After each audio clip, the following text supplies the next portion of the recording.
Toyota GR Corolla is one of the most interesting and fun hot hatches on the market today. Toyota has updated it for 2025. The main change is the introduction of an automatic transmission option. Very interesting as well.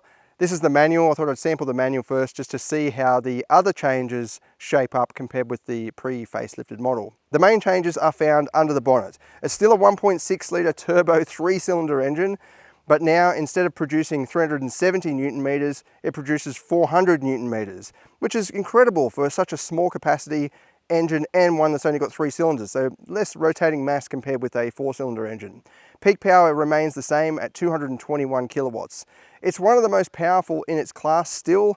The Honda Civic Type R is slightly more powerful, and the Hyundai i30N is slightly less powerful, but that's only front-wheel drive, or both of those are front-wheel drive actually. Then the Golf R is a little bit more powerful again, 235 kilowatts, but it's a bit more expensive. Speaking of price, this now starts from $67,990 for the manual, and then the automatic is just over $70,000, excluding on-road costs. So it's a pretty expensive model for a little hatchback as well.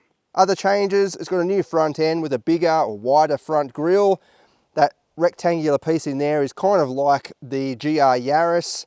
And it's got different side intakes and stuff, ducting, different aerodynamic ducting, little air extraction vents just at the back there. I can't remember if they're new, and then you've got some real vents in the side there as well.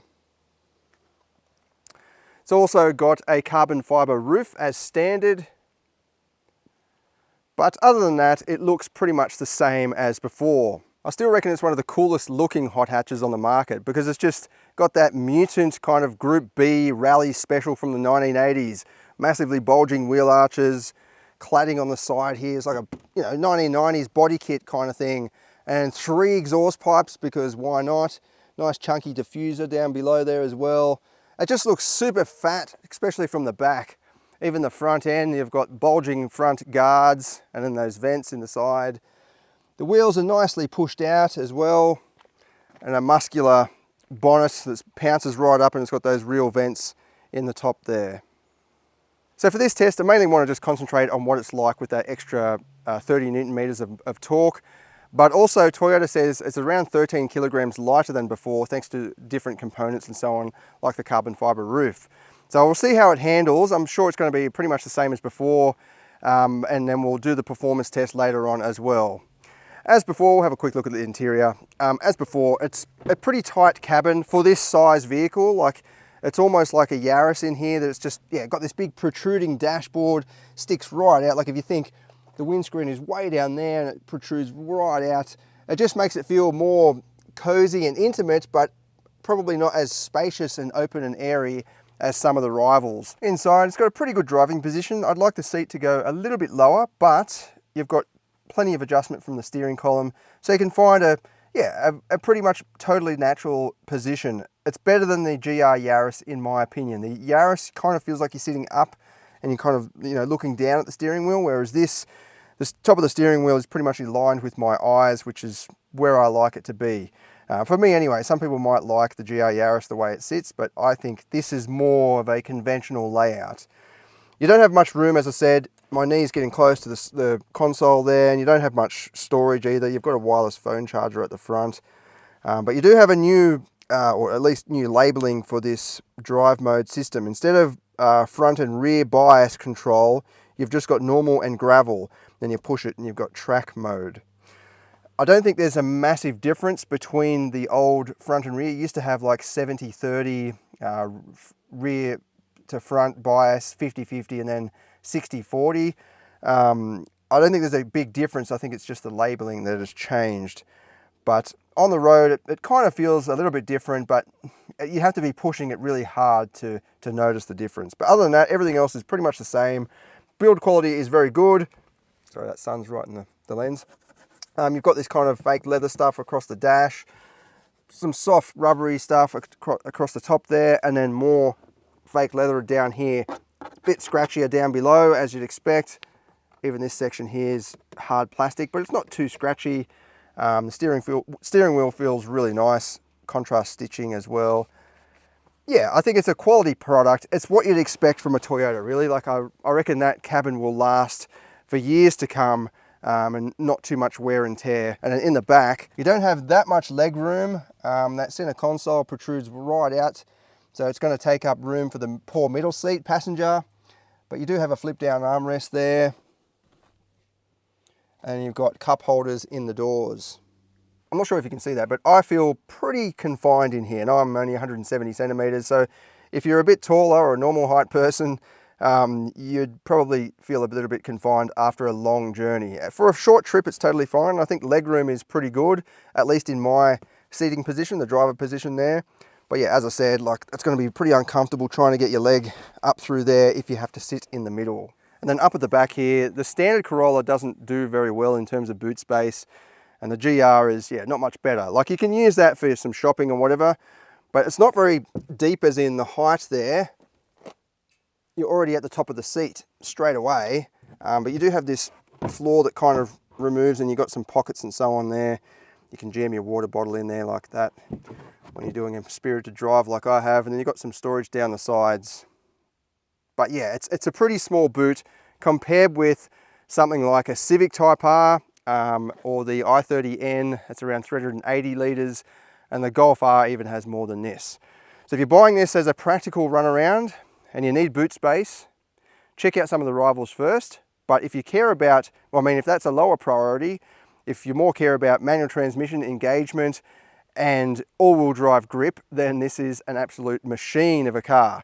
It's so capable. We'll go for a drive down the winding road in a minute, but just as a preview, like, you can flog the absolute pants off this, and it's just, yeah, what about it? You know, it's more capable than you and I. Let's put it that way. And that's what makes it good. If you want to do some track driving or actual competition work, you could put some stickers on this and go racing on the weekend, and then drive it to work on during the week. You know, like, it's actually got that sort of capability. But anyway, we'll go for a drive now, and I'll try and show you what it's like. Okay, I'm in sport mode. It is a bit more responsive. I feel like I can feel the difference from 370 to 400 Newton meters. It might be just in my head, but it seems to pick up a lot easier than before. Even when you're in normal mode, it just seems more responsive and has a bit more low-end punch. Because before, not that it was laggy, but if you weren't revving, you know, past 2,000 RPM, you'd bog down pretty easily. Whereas now this is 3,000 RPM, third gear, and it picks up. Like, there's a little bit of lag at the start, and then it just really picks up and goes. It feels like that hit is harder than before as well. I know it's only 30 Newton meters,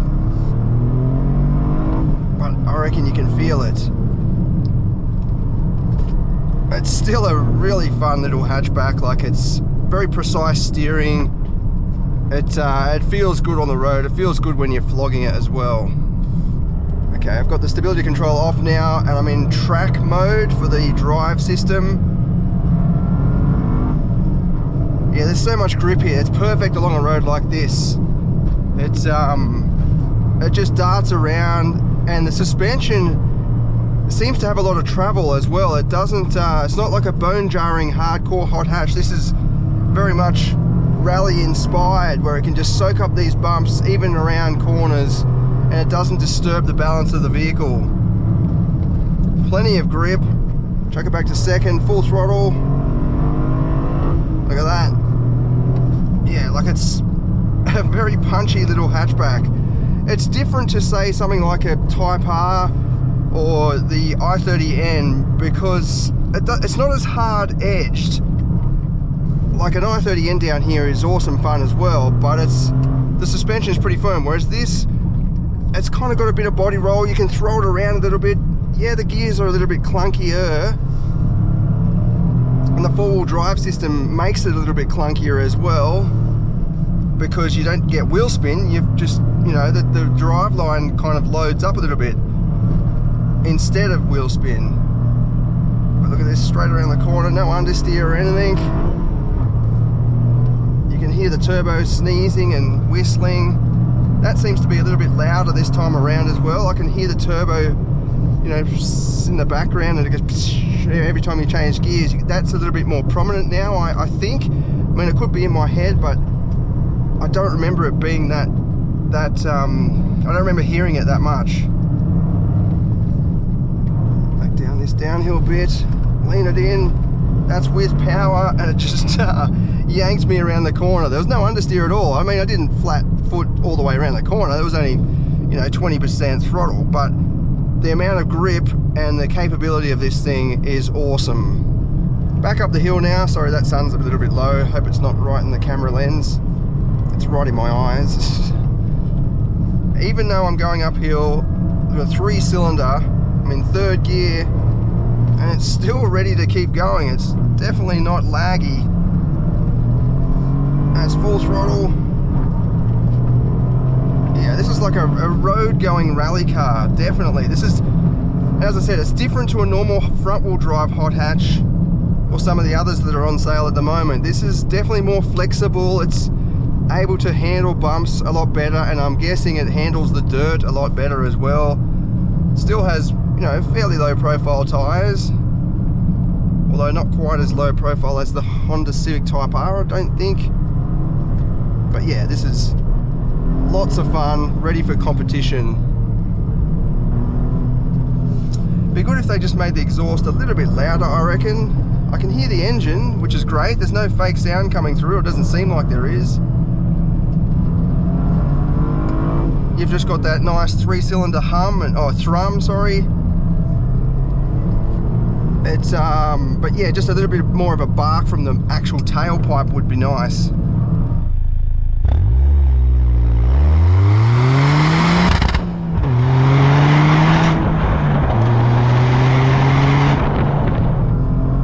You do have intelligent manual transmission, so you can hit that and it will give you little rev blipping of the throttle when you're downshifting. So you don't have to heel and toe if you don't want to. We'll just try that at a lower speed. Yeah, so it seems to be adaptive. If you come aggressively into the corner, then you change down while you still got pretty high revs. It blips the throttle harder, and then if you're just going a little bit slower, it doesn't blip the throttle. It rev matches, basically. Adaptively rev matches.